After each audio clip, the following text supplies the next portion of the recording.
Previously on Elysia Rising. I was expecting you to be a bit tardier with your timekeeping, Catherine. Let's just say I'm learning some better skills nowadays. She reaches in and pulls out this lightning lure.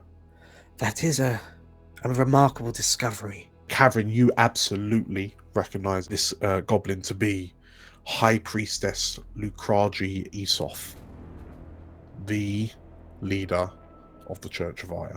The cathedral is open to anyone who would welcome Aya's light into their hearts. It's open to anyone.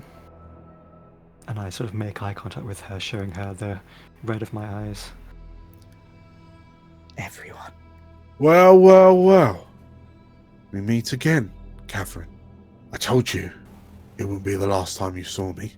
This is one freshly obtained warrant of arrest. So Frida's gonna step forward and take that warrant out of the City Watcher's hand, and just while staring into his eyes, just tear it into tiny little pieces. Magpie, Algernon, and Atta, you notice that the watch unholster the cudgels and maces from their belts from behind you. You are resisting arrest, and they are authorized to do whatever needs be. You're left in the street outside the Spectre, like spattered in each other's blood. You've successfully fought off the watch. Right. Time for a pint now, I think. Definitely.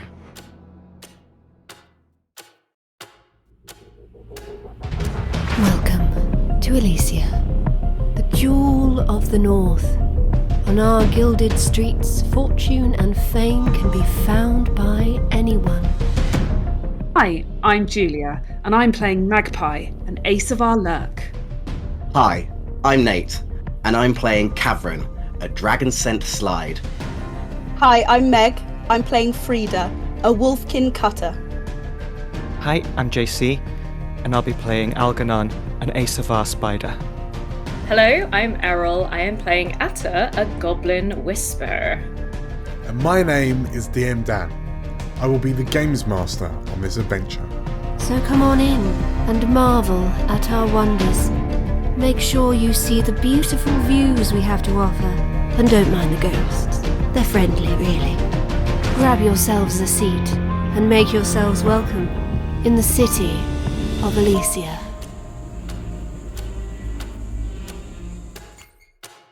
Welcome back to Explorers of Elsewhere's Elysia Rising campaign. We've had a bit of a Barney, haven't we? Look at all these stress bars. Okay, I mean, the final results speak for themselves. You've managed to fend off some naughty City Watch. We made friends, Changing the campaign name to Elysia Rising. Friendship is magic. Yes, we've had our first proper kind of nitty-gritty. I think that's the most scrappy TTRPG fight I've ever witnessed, and I applaud each and every one of you. That was incredible. So yes, you've managed to see off the City Watch. You currently stand outside the Spectre, just Catherine's just leaning against the wall, groaning slightly. It appears his arm is dislocated and he's kind of clutching his ribs with his good hand. Atta, you're a bit scuffed, having been sort of like bodied out the way by Catherine. Frida, you're like, the world is spinning slightly and sort of like jittering in and out of focus, and you can feel a really kind of delicate, tender spot on the back of your head, and you can feel a lump kind of growing out the back of your head already, from a cudgel blow you took to the back during the fight. Everyone else seems relatively all right, just a bit shaken, I would assume. So we can get rid of the watch clock. They are done for. But you do know that the sergeant, the look on the sergeant's eyes as they retreated was one of a desire for revenge. So we'll see what happens going forward. What do you do? What are you doing? A little bit of downtime, Dan. Yeah, I think might need to Yes. reduce some of this stress. Let's just kind of fast forward straight into the downtime. We'll start with the highest stress. So Cavern, once again on 8 of 9. Yeah, what is it you're doing? I think me and Meg are going to do. I think Cavern and Frida are going to do the exact same things and try and get some healing done. Sure. So I'm wondering if you're up for this, Meg, that we actually go to the same person who you were thinking. Frida's gonna turn to Cavern and say, I tell you what. First off, bloody well done, mate, for getting right in there. I'm so proud of you. You have no idea. And Frida claps you on the back, probably a bit too close to the shoulders, and then realise, oh shit, sorry, mate, sorry. Anyway, I think I know someone who can sort us out. Let's go see my friend Jocasta. I think you'll like her. Oh, okay. And, she gives a bit of a wink. Oh. I don't know what that kind of wink means from you. Wouldn't you like to know? So, Frida, where is Jocasta? Where do you find her? You can find Jocasta in Rookridge, or I should say, underneath Rookridge. Okay. So access through the sewers, and then you can get to a big old chamber, which is essentially where the Rookridge fighting pits are held. These are sort of not exactly legal dens of fighting. It's a sort of mismatch of sort of rough-necked people who come there to train their fighting, but also they run fights for gambling purposes, for just general entertainment purposes. It's where Frida goes, after a hard day punching people. Frida really likes to go and punch more people. So Sure. So yeah, that's where we're going. Okay. And Jocasta is the sort of, I guess, the fighting ringleader, you could say. Sure. In which case, as you kind of enter into this kind of fighting pit, Cavern, is it in the it's level with the sewers, but it's not strictly part of the sewer system? It's not strictly part of the sewer system, but you'd have to get down there to access it. But it's almost like, imagine an underground, high volted sort of, Halls of Moria type Lord of the Rings. Yeah, okay. Cabin. I know where you're coming from. Half built into the rock itself, half sort of man-made. Sure. Okay, so in which case, Cavern, you're feeling pretty kind of woozy already. It hurts to breathe. Your arm feels really kind of heavy as it hangs limp at your side, and the smell doesn't help. But as you move through, you enter into this kind of large kind of hall of sorts. And the sounds of concussive thuds and grunting and straining echo off the damp walls around you. And sort of in this, what you can only describe as a fighting cage. You can see two sort of rather burly Lorovar just trading blows with one another, just socking 7 bells out of one another. Watched over by a dark-skinned Wolfkin woman. Her hair is kind of pulled back in almost like a ponytail, but it kind of sticks almost straight out. And you notice that she has a very distinctive set of Wolfkin markings across her forehead and down her nose, in sort of sky and darker blue hues. And like she's just kind of leaning against the side of the cage, just watching these two Laravar go ham. And every so often she's leaning forward, sort of like shouting out instruction or words of affirmation. But as the two of you kind of enter in, she turns and looks up to see you. Like specifically, she looks at you first, Cavern, and like her brow furrows as she wonders who this stranger is.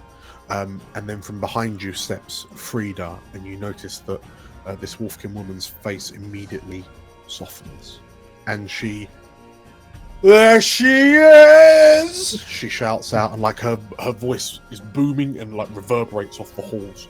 And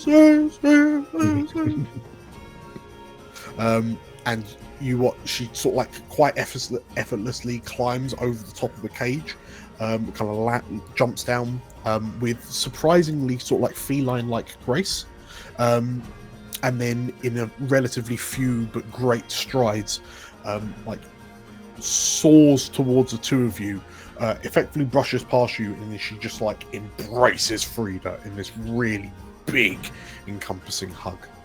All right, watch the back of the head now. Oh, are you right, love? Are you pained? Oh, just a little bit. We've been out making friends, my companion here and me. She... This is Catherine. He's all right, he is. The woman looks you up and down, and where'd you find this whelk? Oh, don't be like that now, Jocasta. He's fine. He got right in there, you see. We're up against this group of 5, one of those old puffy city watch boys. You were there poofing up their chests thinking they're hard. We took him, me and Cav. He got right in there, he did. However, he has now got a dislocated arm for the price of it. So I was wondering if you could help patch us up. The woman is looking at you, Frida, and every so often, Cavern, she like turns to look to you, and like the look every time she looks to you, the face is one more like it becomes more and more like motherly hen. Like she's like no, and like the pity gets more and more. She's like oh. And then she sort of like walks up to you. She puts one hand sort of like on your good shoulder, and then she's like, Is it this arm? She says, no, pointing at your dislocated one. Yes. Right. And then she like grabs your dislocated, like your wrist, and then just like wobbles your arm about a bit, and you stifle. And she's like, "Oh yeah, no, that's definitely dislocated. Yeah. You're definitely gonna need to get that looked at." And she, see what I can do. So are the two of you both doing Heelys? Yes. Okay. I'm going to argue she's tier 1 because fundamentally she's a solo project down in the sewers. So she's going to roll a fortune. Don't worry, Cav. Me and Jocasta go way back. That's what I'm afraid of. Right. So Jocasta tends to you first, Frida. So she's sort of like she's like going through your hair, just like trying to figure out if there's any kind of like lesion, like any cuts where the swelling is, and like she's poking it to see which bit hurts the most. Mainly because she's probably morbidly curious. But she rolls a 2, so you heal 1 segment on your heal clock. Ah, boop. There we go. Cool. 1 segment on the heal clock. And she tells you that, yeah, you're definitely going to have to get some, like, you're going to feel a bit woozy every now and again. The world's going to start spinning, but you just got to stop and, calm down a little bit. And then she turns to you, Cavern. All right, sweet cheeks, let's have a look, she says. So she's going to give you a look over. Also a 2. This is clearly, she's a medic of tough love. Hey, it won't be pretty, but she'll get the job done, Cav. Don't you worry. So she, here, have a sip of this first. Yes. Frida, you know what's about first. Frida, you know what's about to happen. So, Cavern, as you're given this sort of like canteen of like mushroom liquor, and you're like, what? And like before you get a chance to take a sip, Jocasta is sort of like, she's squatting down by your side, just kind of sizing you up, and she, and then she grabs your, like, pinches your neck, and then grabs your shoulder with her other hand, and just with like a shoulder barge, just boom, knocks your arm back into its socket. And then she looks up and down, wiggle your fingers, she says, and like, it hurts to wiggle your fingers, and she goes, you'll be fine soon. You'll be alright soon, she says. And then, like, she then leaves. And then a few moments later comes back, and then just throws you a bundle of bandages and just says, just wrap those round your ribs. You're creaking when you move. He sort of looks at them and goes like, anything less grey? The Wolfkin woman looks to you. No, they're fine. I'm sure I'll find something to match. Yes, clearly, School of Tough Love, you also only get one segment of your heal clock healed, but when that fills up, your dislocated arm and your bruised ribs will be better. Yeah. So, that's, Cavern, that's your first downtime, and Frida, yours as well. What else you doing? Well, I'm probably going to need to indulge in some vices. Just a little bit. Yeah. Who else? Is it just sort of like the two Lorivar in the cage? There's quite a few. You notice that it's primarily Wolfkin, right, kind of lurking about down here. The two Lorivar, like, you can see some of the Wolfkin like hollering and hooting and like placing bets. You can see kind of money getting exchanged, and there's like a mixture of like cries of celebration and like groans of defeat, as one of the Lorivar just eats Matt, from a haymaker.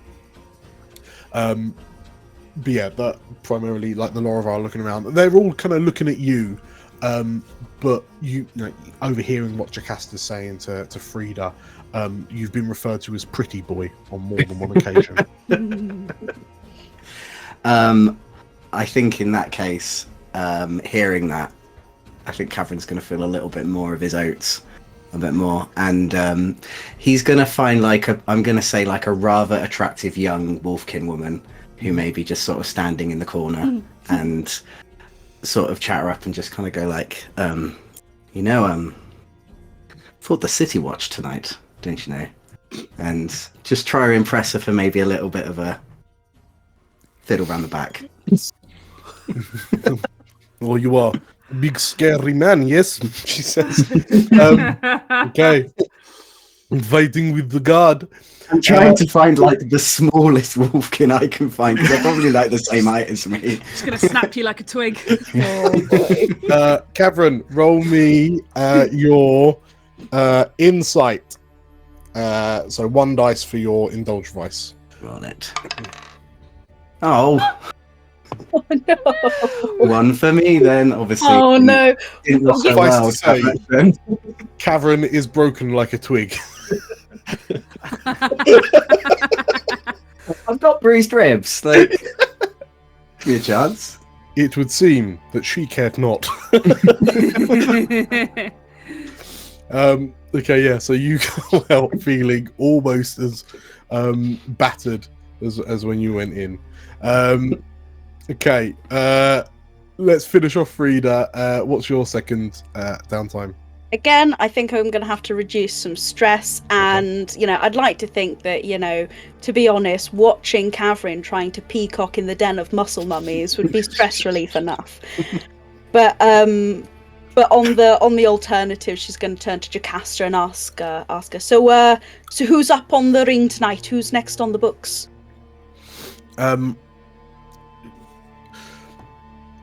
Jocasta.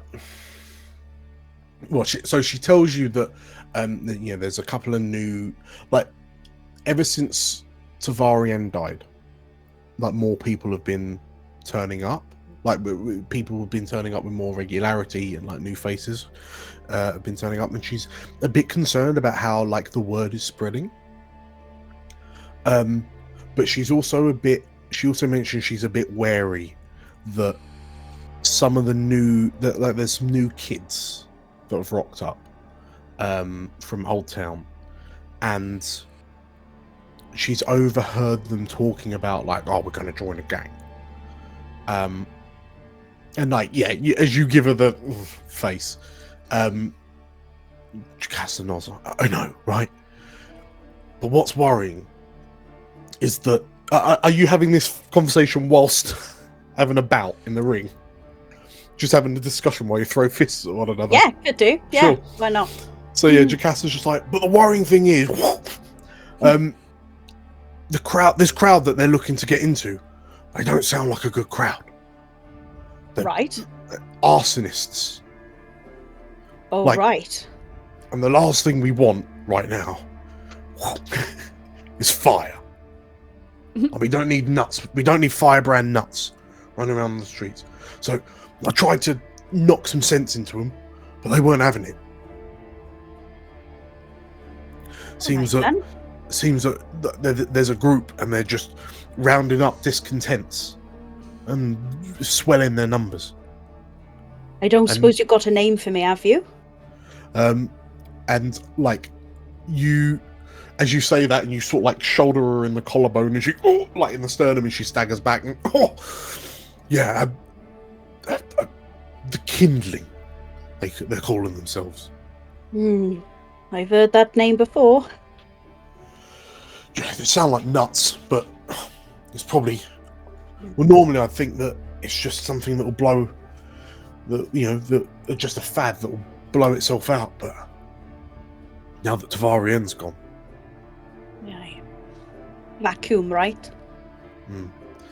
Well, stick me on the books for tonight, Jocasta. I've got some things to work out. Okay. And I'm going to indulge in the stupor of violence for the night. Sure. So your prime match is against this rather kind of short but really stocky Majani man. He's got multiple ringlets in his kind of long hanging moustache, and there's a lot of kind of gold studs throughout his beard. And you notice one like gold hoop around his crystalline horn that protrudes from his head. But yeah, he's giving you the cockiness. Oh, come at me. Roll your indulge. This will be a 2 dice. Pick the lowest. Oh my gosh. Roll. Oh, 3. 3. Okay. So you reduce 3 stress as you pummel this poor Majani into next week. Okay, cool. So next up, looking at the stress bar, Atta, what's your first action? What are you doing? Okay. I'll try and reduce some stress. Okay. Because we will be mega stressed. I think flavor-wise, if everyone kind of disperses and goes their own ways to sort their own things out, I think Atta takes the sentient to the sphere of sentient dictophony. Yeah. And probably goes to her regular spot for veil bubble gazing, and kind of doesn't necessarily try and do anything with the sphere, just kind of I guess like David Bowie labyrinth. I don't know, David Bowie labyrinths it a little bit. Touches it too much. It's like your lowest score, right? So correct. prowess has 1 in it, so I would get 1 dice. just 1 dice. Oh wow. Okay, I'm going for it. Oh dear. You reduce by 2 stress. Boy, oh boy. I would argue perhaps whilst you're kind of playing around with this orb, maybe some of the stress is the fact that it takes so long to figure out like how to, like, you're not trying to activate it, but it's kind of annoying that it isn't just working. But after a few hours of sort of like tinkering and mucking about with it and like putting it down and leaving it and then scurrying back to it a few moments later just in case anything's changed, you notice like your face is suddenly illuminated by this kind of soft lavender glow. And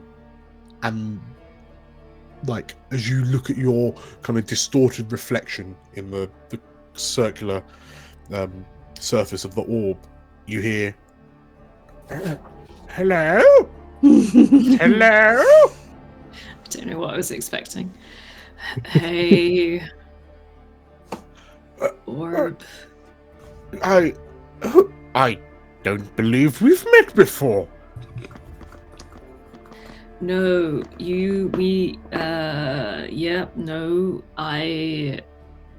hello, I'm at, hello, Atta. My name is... and what are you doing for your second? Oh gosh, I feel like I either want to reduce some of this heat. It's not good. What are you talking about? You still got 2 left. 2 whole heat. I'm not really sure how to reduce it yet, so would you mind coming back? Because it's either between reducing heat or like trying to figure out orb, which is, I guess, a long-term project, right? Potentially. I mean, the orb seems to be... So, I only cut off because I haven't got a name for the wizard yet. But you can more... I will more than welcome names in the chat for potential names for this voice from the orb. In the meantime, Algernon, what's your first? Okay, I have an idea to reduce heat. Okay. And I would like to go and consort with Odelmers Oran. Ooh. Interesting. Okay. Where is the meeting? Let's say we go back to the Keel Hall. Okay. You send off the invitation. Odelmers's people, like secretary, agrees to it. And yeah, so later that night you find yourself back in Rookridge at the Keel Hall, back at the booth. Odelmers gives you a specific time, and is Algernon a punctual person? I assume so. Yeah. In which case, as you arrive at the Keel Hall, you notice, worryingly, surprisingly, that there's quite a few city guard. Like, there's more security, there's more patrols in the area than you would expect there to be in Rookridge. And as you ascend the flight of stairs up to like the first floor kind of ring, if you will, outside Odelmers's booth is a figure in black lacquered armor, a long red cloak, a golden faceplate helmet. And as you clock eyes on the black guard that stood outside the booth that you've arranged to meet Odelmers at, the drape is pulled back, and Odelmers hops out before being followed by Marshal Guion Algarve.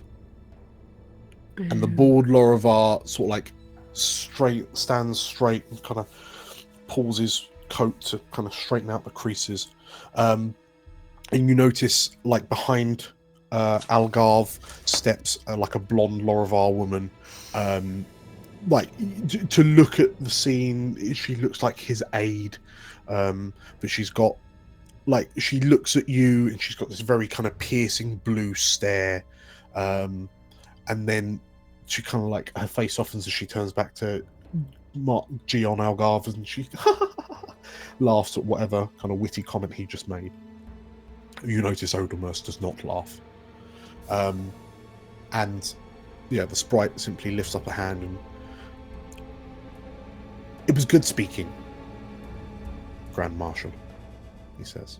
And the Lorivar kind of a bit shirked, a bit put off that this sprite didn't laugh at his witty remark, huffs and sort of like shakes the hand, and turns to the blonde Lorivar woman behind him and, "Come on," he says, like someone would to their hound. And wordlessly, the Blackguard follows in behind them. And although the Blackguard never turns their heads to regard you, you feel like you're being scrutinized as this heavy figure wafts past you. And Odomos looks to you and, "I have so many meetings here. I should probably consider renting some space. Please, take a seat." Quite. I didn't know you were such a fan of martial law. I can't say I am, but sometimes it's just good practice to make sure that everyone is on board with your business practices. Quite. It's not quite conducive to my business practice, and I try my best to outrun it wherever I can. Of course. You look tired. Busy day? Quite. I've been practicing a few more magic tricks. Yeah, I assume you've earned quite a lot from your magic tricks, your little endeavors. Quite. Maybe you heard of one that happened recently, a ghost incursion that tragically took the life of a shield bearer. Oh, up in Dustry Hill. Quite. Yes, very worrying stuff. It's your fault, apparently. The sprite. Well, that's what High Priestess Ethoth seems to think. Thought I'd give you a heads up. I appreciate it. Do you have any inkling as to why our benevolent High Priestess thinks that I had something to do with the murder in Dustry Hill? Well, I heard she found some incriminating device in the basement of your stronghouse here in Rookridge. Ah. I see. And there's an ever so slight smile that spreads across his face. Here's the thing, though. She doesn't know who I am, and you do. And as I'm seeing you might have the ear of Algarve's boys, I thought you might be able to help us out. Remove a little bit of the heat that's been following us around. The sprite studies you. You can tell it's like watching a master chess player just trying to figure out what your intentions are for the next few moves. And one would assume that if I were to grant you some breathing room, then the High Priestess might find reason to look in new directions, correct? I think so. Our interests seem to align. Roll me a consult. Ooh. Okay. You still reduce a bit though, don't you? It reduces a bit, yes. So reduce heat is one segment. Odomers kind of leans back in the seat, and he's got a lot of room given that he's quite small. And sort of like as he kind of puts crosses his leg, puts one leg up on his lap. I'll see what I can do. I do, however, find myself quite busy, you see. new business propositions with the guard and all that. But I'll see what I can do, he says. Now, if you excuse me, I have other appointments to attend to, unless you have anything else pressing to inform me of. No, but if you wanted some help alleviating your busyness, you know, my team specialize in the transportation of arcane products. Like, Oda Mercy's kind of busy kind of jumping off of the seat and then stops as you say that. And, like, there's a head tilt, as if he's thinking. And, why, yes. I think I will bear that in mind. Stay safe on the streets, Mr. Cadwallader. I hear they're getting a bit rowdy. And the chain bearer leaves. Cool. Okay. What's your second? So to relieve some of my stress, Yeah. Algernon's vice, the way he reduces stress is by sort of stepping away from big picture conspiracy stuff and sort of tinkering with like the lives of ordinary people to make some people's lives a little bit better, sort of reminding himself of the regular people in the city and what he's fighting for. So I'd like to use my powers of foresight and blackmail to improve Fairfax's marriage. I can't remember exactly what he was implying about it, but I would like to check out his spouse. That's not going to improve his marriage, JC. Start checking out his... We'll see if we overindulge. Okay. Please roll me an Algernon indulge. becomes a third. Pegasus Algernon. Okay, so I've got one dice this time because I did level up my prowess. Yes, your prowess is now 1, so on 1 dice. 6 That was much worse than last time. Oh, you tempted it! No! Oh, man. JT, why have you got the cursed dice?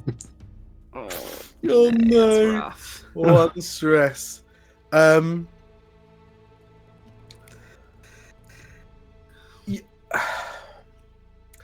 It would seem that Fairfax's wife is upsettingly squeaky clean, and there's nothing you can't, like, you're watching her, like, doing her kind of going about her business. You know that Fairfax is off in Abbott's Gate, going about his business, and like you're looking at this like Lorrivar woman, and it's just alien. That, like, because as far as you know, Fairfax is a dutiful husband, and that's clearly all that marriage is about, right? And you just can't. You're just like, what? You can't fathom what he's doing wrong to get the in to figure out how you're going to fix it for him. And you find yourself just getting more and more stressed. And there's like these tokens and gestures of affection when you do see them together. And you're like, what? Why? Yeah, you just mind-boggling.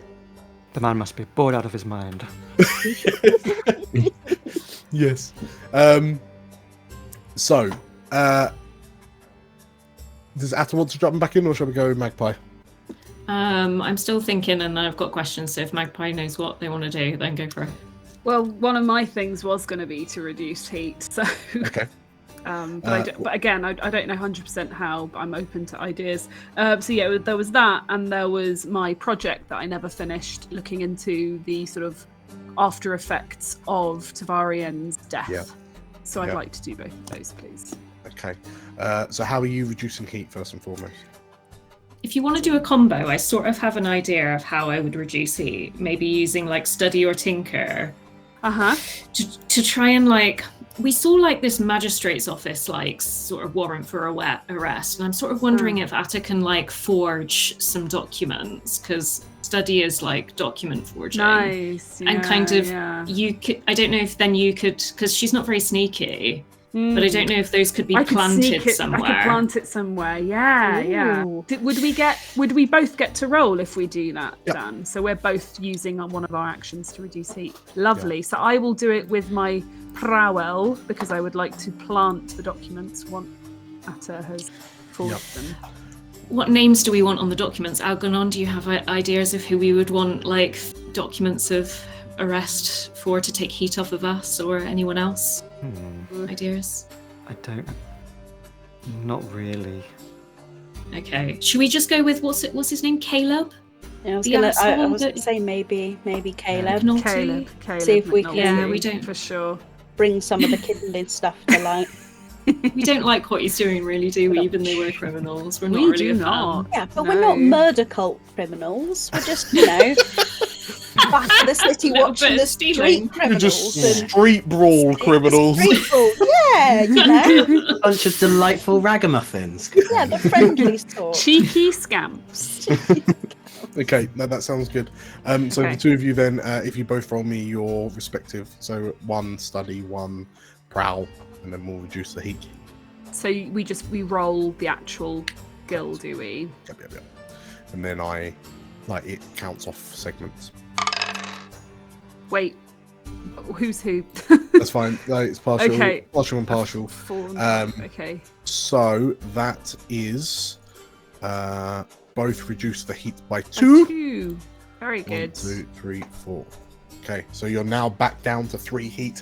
As this forged document, you hear of various kind of patrols heading off into Rookridge, looking for one Caleb McNulty, who's a bit of a indoctrinated zealot, like a bit of a nut, especially as you've mentioned.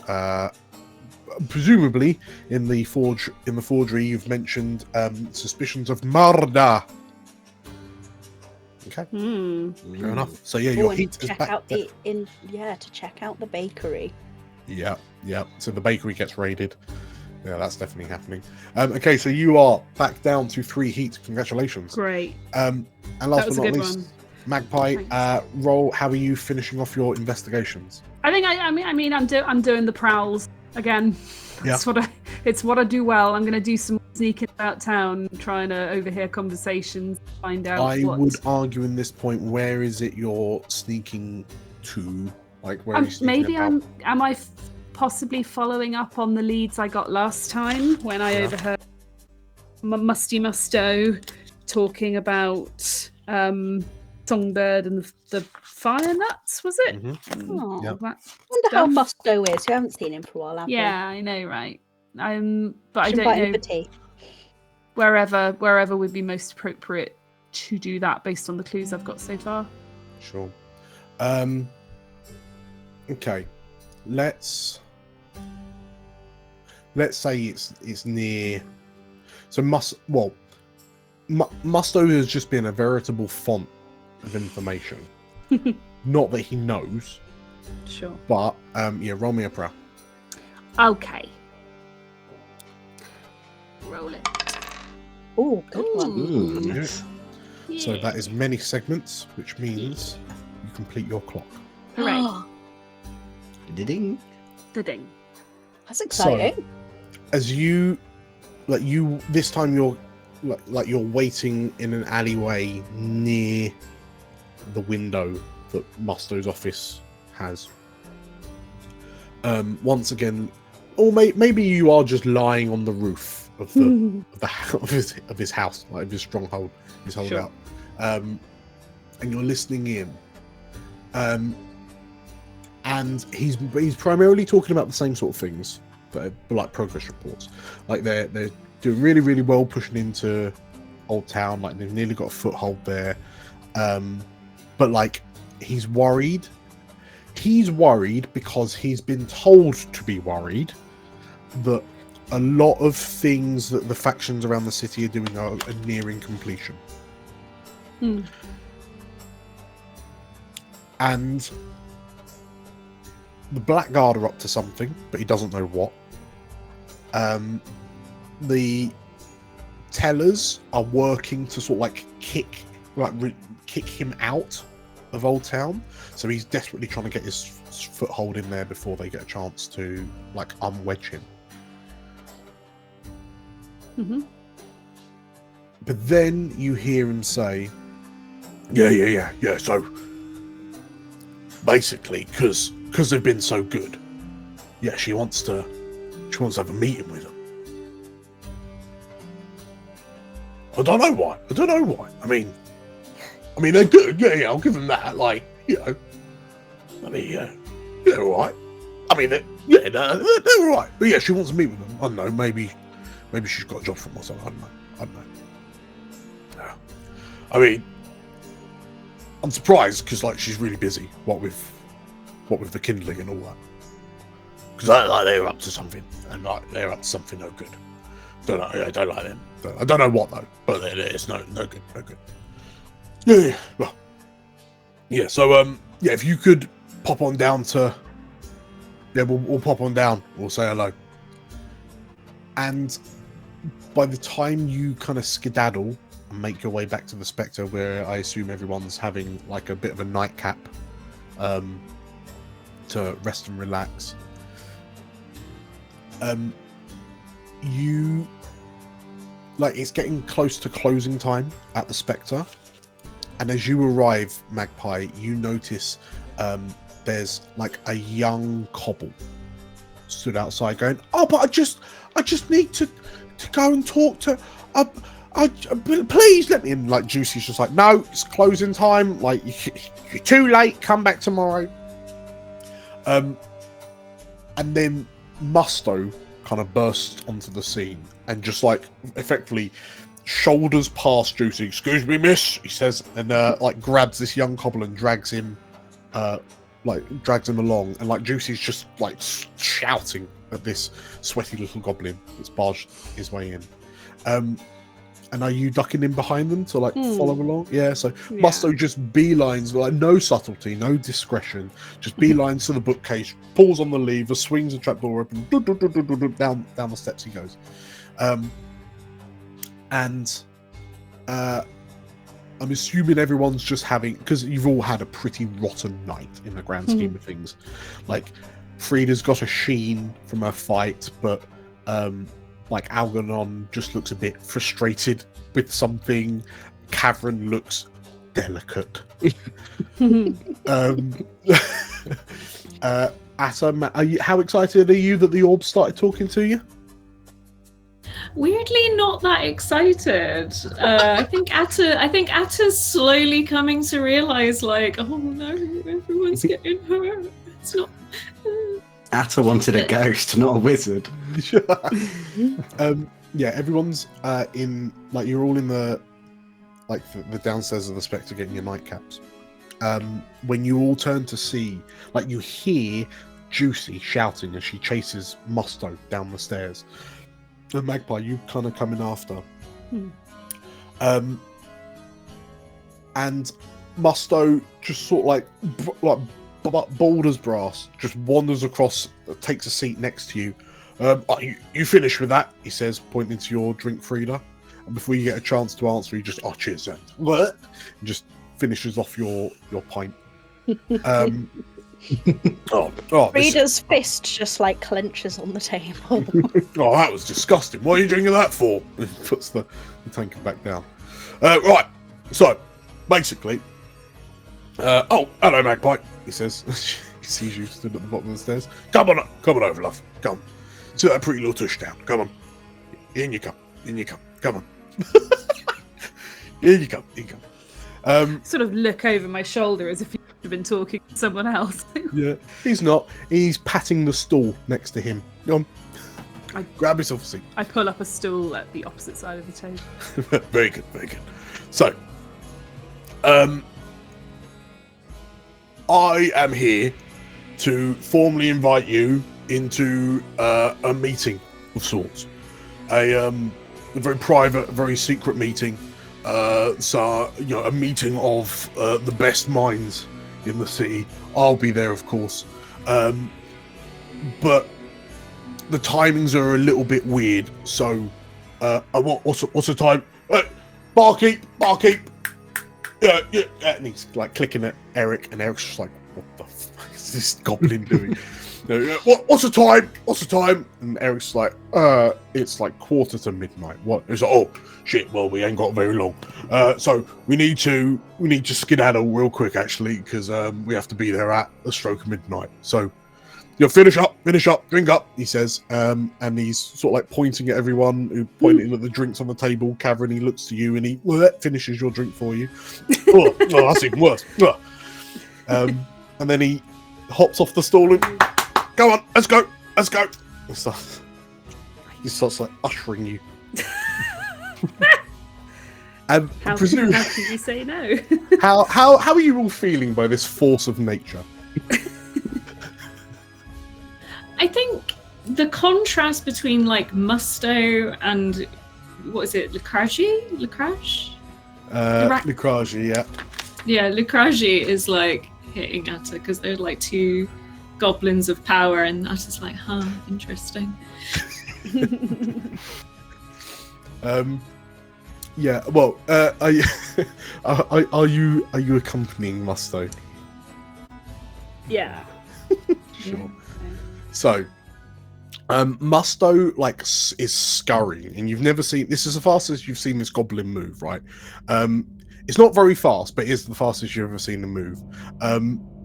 And he leads you south over the bridge into Rookridge, and then west into the slums of Saints Hollow, like the ghetto, if you will.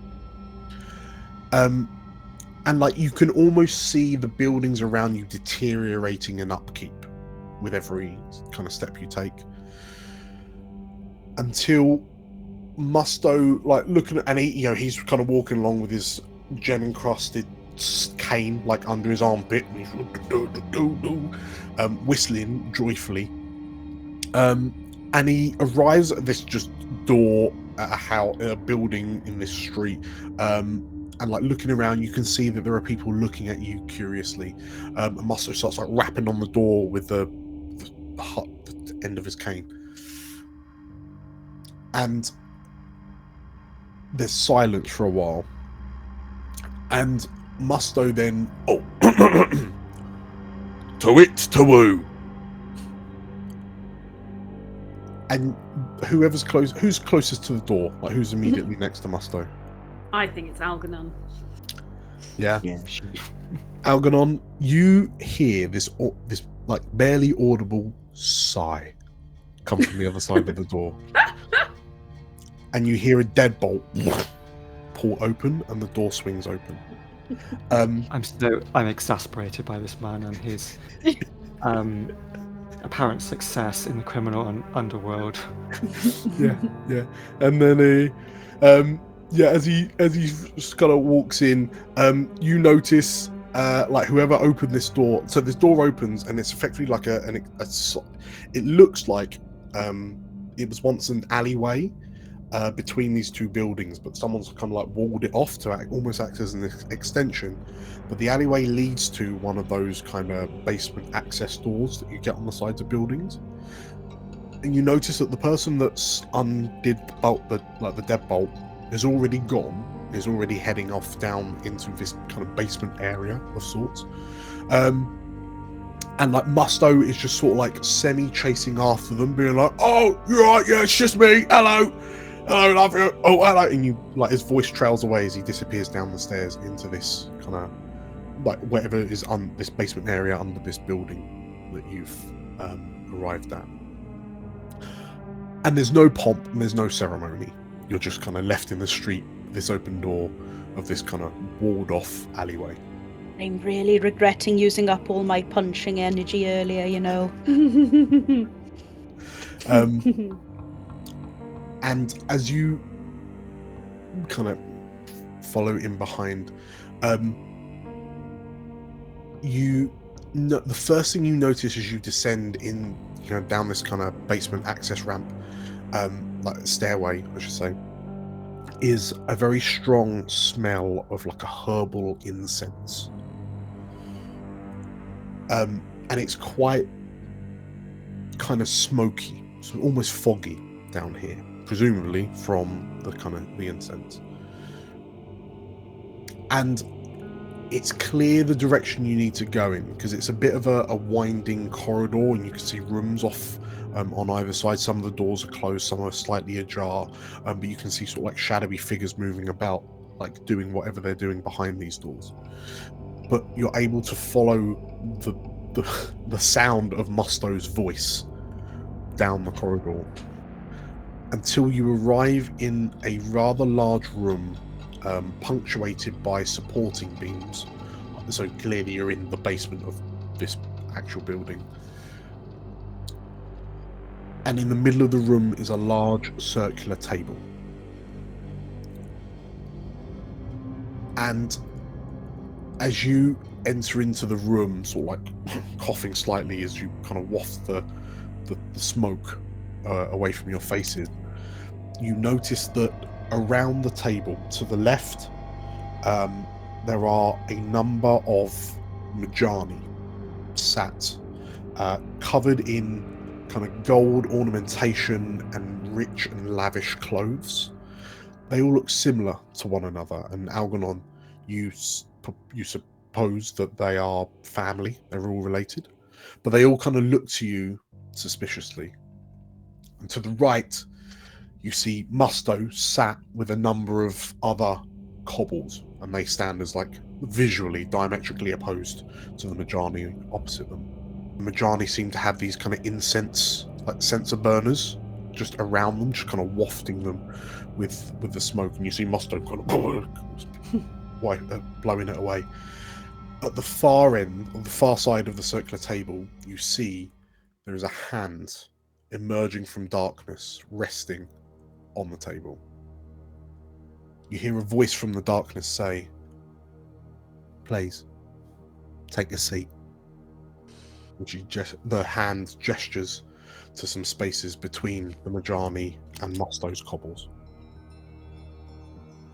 Okay. Argy takes a seat. Yeah. Take a I'm seat. sure I will. We take a seat. Thank you for your prompt arrival. I understand that the invitation didn't reach you until very recently. And like you hear the cobbles moving kind of awkwardly in their seats, apart from Musto. I understand that you've done quite a few jobs for us,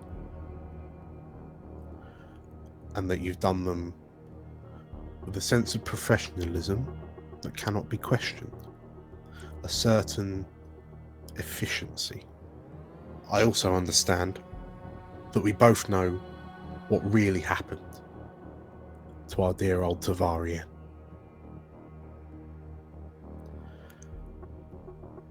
And the figure at the opposite end of this round table leans forward, bringing her face into the light. And it's the same blonde Lorivar that was Algarve's secretary of sorts. A magpie. You notice on this Lorivar woman, this blonde Lorivar woman's neck, is a tattoo of a bird. And you realize that this must be Songbird, the leader of the marionettes. And as the Songbird looks to you all in turn, you know what happened to Tavarien. And you also know what's going to happen to the Veil. So, we've got a job for you, she says. And we'll call it there.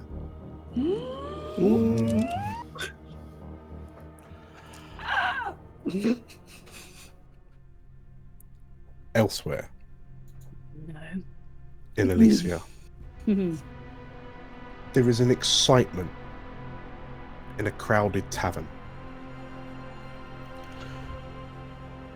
that is very, very rarely frequented by the city watch. The tavern is unusually busy, filled with young citizens of Elysia who are whispering nervously to one another, wondering why it's so dim and dark, the room illuminated only by flickering candle flame.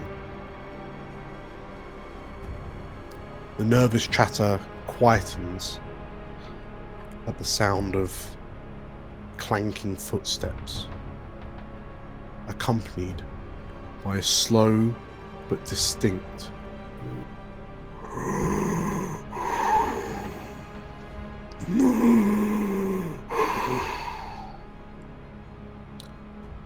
and onto a stage once graced by bards of yore, a figure clad head to toe in armor and leathers emerges. Two gleaming lenses of orange shining in the flickering light.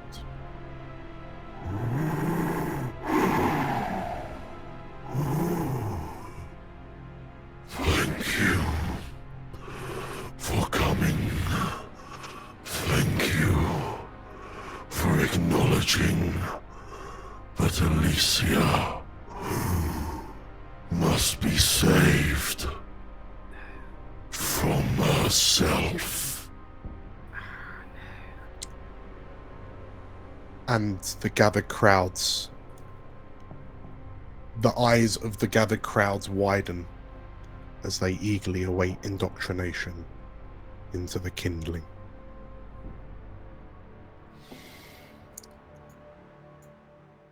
Congratulations, everyone, Ooh. on completing dear. episode 6. Yay! Hold up a minute. Yeah. If Algarve's secretary is Songbird, who leads the marionettes, does Algarve know about that, or is that a little side? That's a good question, isn't it, Magpie? One that I'm sure you can ask her in episode 7. Sure. But yeah, there you are. You're meeting all the celebrities now, aren't you? You met Likraji, Big you shots met around town now. Songbird, your bezies with Musto. It's great. And you're all fit and ready for whatever mission Songbird fine. has in Look at that, store we're for fine. you. Absolutely fine. Yeah. Yeah. She's just the queen of the underworld. It's absolutely fine. It's gonna be an easy job, right? For now. Easy peasy. Easy peasy. Yeah, there you go. Thank you for playing. Thanks, Dan. That's all right. Thank you for watching. If you enjoyed this episode, like the video and comment down below on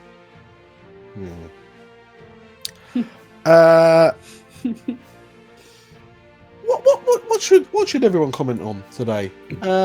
What the wizard's called?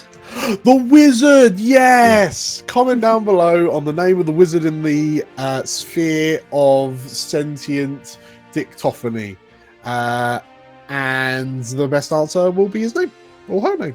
Well, yeah, the name. The best answer will be their name. Fab, that sounds grand. And if you want to see how how the crew kind of wangle themselves out of this situation, make sure to hit the subscribe button and the bell icon for notifications when we release new videos. Because we release new videos very often, we won't want you to miss them, because that would make us sad and maybe even a little bit stressed. And Catherine's going to get traumatized if he gets that much more stressed.